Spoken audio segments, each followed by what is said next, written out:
Bonjour à tous, je suis Barek et bienvenue sur la tribu de Coruscant pour cette nouvelle vidéo d'Holo News, votre émission d'actualité hebdomadaire sur Star Wars. Commençons par la série Andor avec une nouvelle affiche de personnages sur l'épisode 4, avec la superviseure Dedra Meero du BSI, interprétée par Denise Gough. Du côté des séries animées, Tales of the Jedi continue sa promotion avec son affiche officielle. Cette série anthologique racontera 3 épisodes de la vie d'Ahsoka Tano et 3 épisodes de la vie du Comte Dooku, le tout avec la même animation que la saison 7 de The Clone Wars et The Bad Batch. Les 6 épisodes de Tales of the Jedi sortiront le 26 octobre sur Disney+. Après sa victoire aux Emmy Awards, le livre de Boba Fett pourrait bien regagner le même prix aux Hollywood and African Prestigious Awards. En effet, cette série ainsi qu'Obi-Wan Kenobi ont été nominés pour les meilleurs effets spéciaux. Une rapide nouvelle pour les jeux vidéo Star Wars qui pourrait vous intéresser. Chad Armstrong, designer du futur jeu FPS de Respawn, a passé un message de recrutement sur son compte Twitter pour plusieurs postes. Le développeur recherche un directeur artistique, un artiste de personnage principal, un artiste d'environnement principal, un artiste technique principal, un animateur technique senior ainsi qu'un animateur principal pour les ennemis et les IA. Vous pouvez retrouver les liens au postulé dans la description. Pour rappel, Respawn travaille actuellement sur 3 jeux vidéo Star Wars. Le premier à sortir sera Jedi Survivor, la suite de Jedi Fallen Order, prévu pour 2023, un jeu de stratégie en collaboration avec BitReactor, et ce jeu FPS, donc un jeu de tir à la première personne. Le jeu de figurines Armada a révélé une nouvelle extension d'événements avec The Summa of All Things. Le centre de ce nouvel événement semble être le Summa Verminos du film Solo, mais nous n'avons pas encore plus d'informations. Côté convention, la Star Wars refait parler d'elle avec l'annonce comme invité de Jean-Claude Donda, la voix française de C3PO depuis le réveil de la Force. Paul Blake, qui a joué Greedo dans Un Nouvel Espoir, et Mike Carter, le Bib Fortuna du Retour du Jedi, seront également présents, avec 2 autres invités encore inconnus, comme le laisse suggérer cette nouvelle affiche de la convention. La Star Wars 3 se déroulera à Boulogne-sur-Mer du 11 au 13 novembre, et Tribune et moi-même serons présents. Cette semaine a été chargée en annonces littéraires anglaises, mais aussi françaises. En effet, mardi a eu lieu une soirée pocket avec notamment des informations sur les prochains romans en France. Le péril de la reine D.K. Johnson, 2e roman sur la trilogie de Padmé Amidala, sortira le 3 novembre. Le prix de la victoire d'Alexander Freed, 3e roman sur la trilogie L'Escadron Alphabet, sortira en décembre. Comme des frères de Mike Chen sortira en février 2023. Nous avons la confirmation que la traduction du titre est inspirée par la célèbre réplique d'Obi-Wan Kenobi à Anakin Skywalker dans La Revanche des Sith. Moindre mal de Timothy Zahn, 3e roman de la trilogie Trône l'Ascendance, sortira en avril 2023. Pass of the Sith de Tessa Gratton et Justina Ireland, le roman jeune adulte de la vague 1 de la phase 2 de la Haute République, sortira en mai 2023. Convergence de Zoraida Cordova, le roman adulte de la même période, sortira en juillet 2023. Enfin, Queen's Hope D.K. Johnston, 3e roman de la trilogie sur Padmé Amidala, sortira en août 2023. Cette semaine a démarré la phase 2 de la Haute République avec la sortie en anglais du roman jeune adulte Path of the Sith. Pour l'occasion, la chaîne YouTube de Star Wars a révélé le trailer officiel de cette période qui se déroule 150 ans avant les événements de la première phase. Ce week-end a eu lieu le Comic-Con de New York et Lucasfilm en a profité pour annoncer des nouvelles pour la Haute République. Tout d'abord, la phase 2 sera bien constituée de 2 vagues, avec les romans Cataclysm, Quest for Planet X et Path of Vengeance dans la 2e vague. Cataclysm de Lydia Kang sera donc le roman adulte de la vague 2 et sortira le 4 avril 2023. Ce roman se déroule après Convergence et The Battle of Jeddah et présente sur sa couverture Axel Greylark, le fils de la chancelière de la République, qui tient un des sabres laser de Jela Natai, elle présente sur la couverture du premier roman. Yaddle est d'ailleurs confirmé comme étant dans le roman. Quest for the Planet X de Tessa Gratton sera le roman jeunesse de la vague 2 et sortira le 4 avril 2023 également. Ce roman nous ramènera sur Batuu à l'avant-poste Black Spire, le lieu du Galaxy's Edge déjà vu dans de nombreuses œuvres.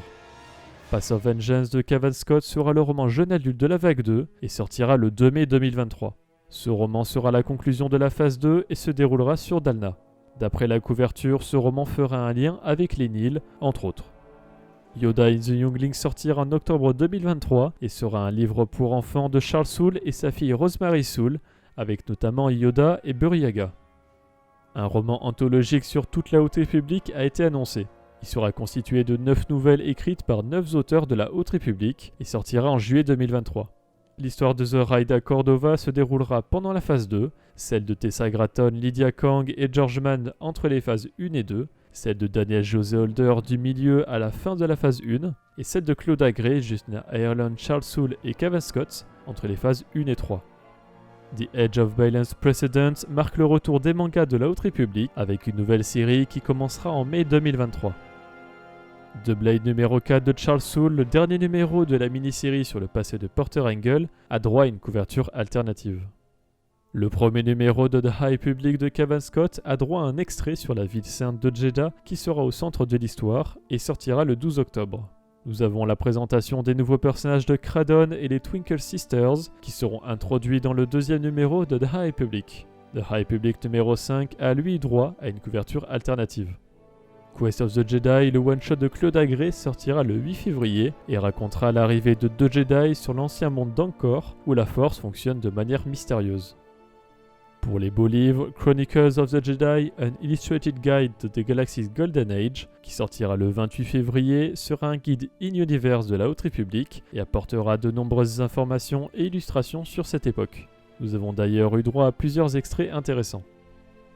The High Republic The Lightsaber Collection sera la suite de The Lightsaber Collection qui présentait les sabres laser de l'univers canon. Ce nouveau livre sera centré sur les sabres laser de la Haute République uniquement.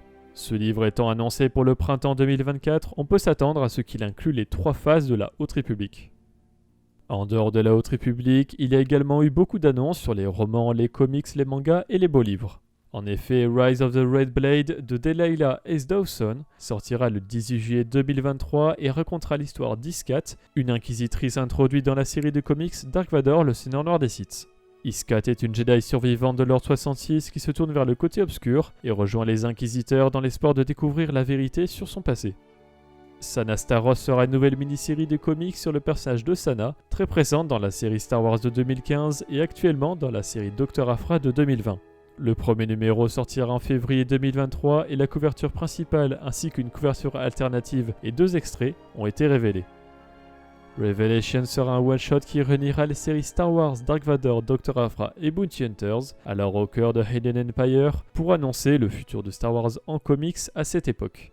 4 nouvelles couvertures alternatives ont été présentées pour ce numéro qui sortira le 23 novembre. Plusieurs couvertures principales ont été révélées pour Bounty Hunters numéro 31, Han Solo et Chewbacca numéro 9 et Dr. Aphra numéro 29 qui sortiront en février 2023. Un nouveau manga a été annoncé, il s'agit d'un manga sur Visions. En effet, la série d'anthologie de Disney+ a droit à un manga qui ne sera pas une adaptation d'épisodes comme ceux déjà sortis au Japon. Pour le moment, nous savons juste qu'il sera écrit par Eiichi Shimizu, mais nous n'avons pas encore de date de sortie ni de synopsis. Et en beau livre, un extrait est sorti sur Star Wars in 100 Objects de Christine Baver qui sortira le 4 avril.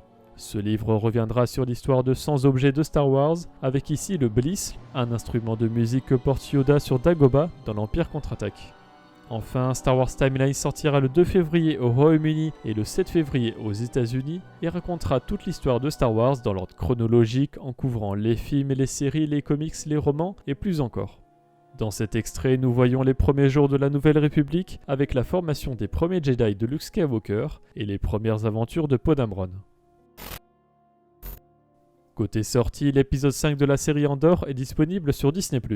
Intitulé La Hache oublie, vous pouvez retrouver la critique de Tribune et Max Rebo sur la chaîne principale, ainsi que la rediffusion de la critique en live Twitch sur la chaîne secondaire.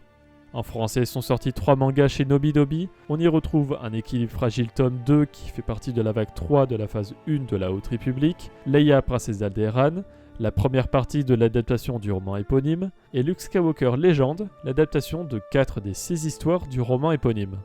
En anglais sont disponibles Pass of Deceit, le roman jeune adulte qui commence la phase 2 de la Haute République, et The Mandalorian numéro 4, qui adapte le chapitre 4 de la série Disney+. La semaine dernière, nous vous demandions si le rythme de 2 jeux vidéo Star Wars par an, avec un petit et un gros, vous convenait. Vous êtes très indécis puisque les résultats sont quasiment à du 50-50. Cette semaine, nous vous demandons quel beau livre annoncé à la New York Comic Con vous intéresse le plus entre Chronicles of the Jedi, Lightsaber Collection, Star Wars in 100 Objects et Star Wars Timelines. Vous pouvez répondre dans l'onglet Communauté de la chaîne principale. Merci d'avoir regardé cette vidéo, j'espère qu'elle vous a plu. Si c'est le cas, n'hésitez pas à laisser un like, à la partager, à vous abonner en activant les notifications si vous ne voulez pas rater les vidéos de la Tribune de Coruscant. Pour être au courant de l'actualité Star Wars au quotidien, suivez-nous sur Facebook, Instagram et Twitter. Et tous les dimanches, nous débriefons de l'actualité sur Twitch lors de notre émission Là-bas dans les étoiles. A bientôt et que la force soit avec vous.